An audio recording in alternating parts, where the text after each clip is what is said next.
दोस्तों मैथ्स ही एक ऐसा सब्जेक्ट है जो कि कुछ लोगों का इतना फेवरेट सब्जेक्ट होता है कि उनके लिए टफ से टफ क्वेश्चंस करना भी बाएं हाथ का खेल होता है। वहीं कुछ लोगों के लिए क्वेश्चंस तो दूर की बात है, मैथ्स का नाम सुनते ही डर लगने लगता है। वो बड़ी बड़ी कैलकुलेशंस, वो थ्योरम सुने डराने लगती है और इस डर की वजह से वो लाइफ में कभी भी मैथ्स को स्ट्रॉन्ग नहीं कर पाते और बाकी लोगों से पीछे रह जाते हैं।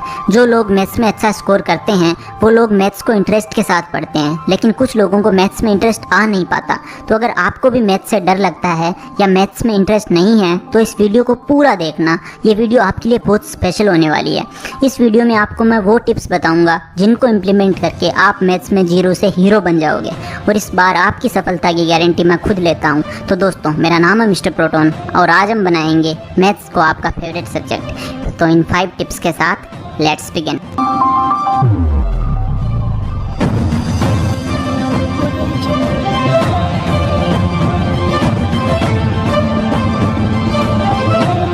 टिप नंबर 1, नंबर्स का डर दूर करें। दोस्तों बहुत सारे लोगों के लिए मैथ्स बोरिंग इसलिए होता है क्योंकि उनको नंबर्स और कैलकुलेशंस देखकर अच्छा नहीं लगता, उनको डर लगता है। हो सकता है कि आपको भी नंबर्स से डर लगता हो, लेकिन मैं हूं ना मिस्टर प्रोटोन के होते हुए आपको किसी चीज़ से डरने की ज़रूरत नहीं है। तो दोस्तों नंबर्स का डर भगाने के लिए आपको नंबर्स से दोस्ती करनी पड़ेगी और उसके लिए आपको नंबर्स को अपनी डेली लाइफ में इन्वॉल्व करना पड़ेगा, अप्लाई करना पड़ेगा।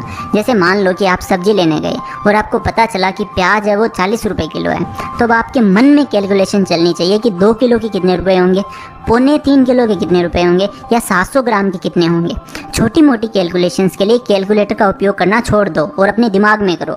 दोस्तों शुरू में आपको अच्छा नहीं लगेगा, मुझे पता है ये बोरिंग लगेगा, लेकिन धीरे धीरे आपको मज़ा आने लगेगा और लोग भी आपकी कैलकुलेशंस की तारीफ करने लगेंगे। और एक बार जब आप नंबर्स के साथ दोस्ती कर लोगे और कंफर्टेबल हो जाओगे तब आपके काम आएगी मेरी दूसरी टिप नंबर 2, मैथ्स का बेसिक नॉलेज बढ़ाओ। दोस्तों मैथ्स को आप तभी सॉल्व कर पाओगे जब आपके पास बेसिक नॉलेज होगा।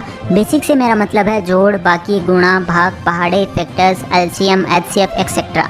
दोस्तों मैंने अक्सर देखा है कि बड़ी कक्षाओं में आने के बाद भी बच्चे ठीक से डेसिमल वाली संख्याओं का गुणा भाग नहीं कर पाते हैं। तो दोस्तों अगर आपको भी बेसिक नॉलेज कमज़ोर है आपका, तो पहले आपको वो स्ट्रॉन्ग करना पड़ेगा। इसके लिए आप दिन में कुछ टाइम फिक्स कर लो और अपने बेसिक नॉलेज को चाहे यूट्यूब पर मैथ्स की वीडियोज़ देखकर बढ़ाओ, चाहे छोटी क्लास की बुक्स पढ़कर बढ़ाओ, बट अपना बेसिक नॉलेज स्ट्रॉन्ग करो। बेसिक ही काम आता है मैथ्स में, चाहे टफ से टफ क्वेश्चन ही क्यों ना हो, बनता वो बेसिक से ही है। सिर्फ कुछ दिनों में आपका अपना जो बेसिक नॉलेज है वो स्ट्रॉन्ग हो जाएगा और जब आपका बेसिक नॉलेज स्ट्रॉन्ग हो जाए फिर आपका काम आएगा मेरा टिप नंबर 3, अच्छे और काबिल टीचर से पढ़ें। दोस्तों बहुत सारे स्टूडेंट्स को मैथ्स बोरिंग सिर्फ इसलिए लगती है क्योंकि टीचर्स ने उनको बोरिंग तरीके से पढ़ाया होता है। दोस्तों आपको बोरिंग तरीके से पढ़ाया गया हो इसका मतलब ये नहीं है कि मैथ्स इंटरेस्टिंग नहीं है। आप किसी अच्छे टीचर से पढ़िए, फिर आपको भी मैथ्स सॉल्व करने में मज़ा आने लगेगा।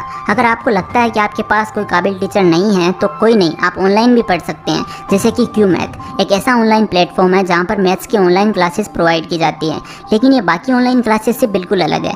यहाँ एक टीचर पर्सनली आपको ही पढ़ाएगा, वो आपसे वेब कैमरा के थ्रू कनेक्ट होकर आपके साथ बैठेगा और मैथ्स को इतना ईजी कर देंगे आपके लिए कि आप क्लास में बाकी स्टूडेंट से हमेशा आगे रहोगे।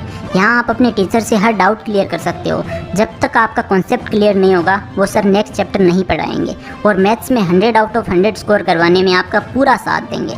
दोस्तों यहाँ क्लास 1 से लेकर क्लास 10 तक की online classes highly educated teachers द्वारा प्रोवाइड की जाती है। क्यू मैथ पर पढ़ने वाले most of the students 90+ score करते हैं। क्यू मैथ के ऑफलाइन सेंटर्स भी हैं जहाँ पर केजी से लेकर 6 तक के बच्चे पढ़ते हैं, बट करेंटली लॉकडाउन की वजह से वो क्लासेस भी ऑनलाइन ही चल रही है। गूगल प्ले स्टोर पर क्यू मैथ की ऐप भी है, बट ऑनलाइन क्लासेस इनकी वेबसाइट पर ही प्रोवाइड की जाती है। दोस्तों क्यू मैथ पर आप फ्री में डेमो क्लास ले सकते हैं। करेंटली क्यू मैथ पर समर कैंप भी चल रहा है जिसमें आप एनरोल कर सकते हैं। साथ ही में क्यू मैथ की रिकॉर्डेड क्लासेस और वर्कशीट्स अभी फ्री में अवेलेबल है जो कि आप क्यू मैथ की वेबसाइट पर जाकर चेक कर सकते हैं। But in my opinion recorded video से वो लाइव वाली फील नहीं आती है। तो अगर आप टीचर से लाइव पढ़ना चाहते हैं तो आप इनके कोर्स में एनरोल कर सकते हैं, link is in the description. Tip number 4, questions को अच्छे से समझिए। दोस्तों बहुत बार ऐसा होता है कि आप कोई मैथ्स का क्वेश्चन पढ़ते हो और आपको कुछ भी समझ में नहीं आता है, तो ऐसे टाइम पे आपको निराश नहीं होना है। ऐसे केस में आपको सबसे पहले उस क्वेश्चन में जो भी जानकारी दी हुई है वो लिख लेनी है और उसको ध्यान से पढ़ना है। फिर आपको क्या ज्ञात करना है वो भी लिख लेना है। अब आपको अपना दिमाग लगाना है कि जो इन्फॉर्मेशन आपके पास है उसका उपयोग करते हुए जो पूछा गया है उस तक कैसे पहुँचें। दोस्तों मैथ्स के क्वेश्चन में बहुत सारे स्टेप्स होते हैं और कई बार आप किसी स्टेप पर जाकर कंफ्यूज होकर अटक जाते हैं। ऐसे टाइम में आपको घबराना नहीं है, आपको दिमाग को शांत करके दोबारा सोचना है। अगर आपने उस टॉपिक को ढंग से पढ़ा है ना तो आपको रास्ता अपने आप नजर आने लगेगा। दोस्तों अभी तक के जो 4 टिप्स मैंने आपको बताए हैं ये मैथ्स को आपके लिए इजी बना देंगे, लेकिन अब जो 5वीं टिप है वो मैथ्स को आपके लिए मज़ेदार बना देगी। टिप नंबर 5, क्वेश्चंस को पहेलियों की तरह लें। दोस्तों मैथ्स के क्वेश्चंस को आपको पहेली की तरह लेना है। जैसे एक जासूस कुछ हिंट्स की सहायता से पहेली सुलझा लेता है, वैसे ही आपको भी जासूस बनना है और दी हुई जानकारी से आंसर तक पहुंचना है। आपको हर क्वेश्चन को एक नए मिशन की तरह लेना है जिसको आपको कंप्लीट करके ही सांस लेनी है, और हर क्वेश्चन हल करने के बाद खुद को शाबाशी देनी है और खुद पे गर्व करना है। आप टारगेट पूरा होने पर जो खुशी मिलती है उसे अनुभव करें और खुद को याद दिलाते रहें कि इसी खुशी के लिए मुझे मैथ्स के क्वेश्चंस को हल करते जाना है, और आपको बार बार ये खुशी मिलती रहेगी। दोस्तों आपको ये तो पता ही होगा कि मैथ्स वो सब्जेक्ट है जो आपकी पूरी लाइफ में काम आने वाला है, इसलिए इसे पूरे इंटरेस्ट के साथ और मन लगाकर पढ़ें।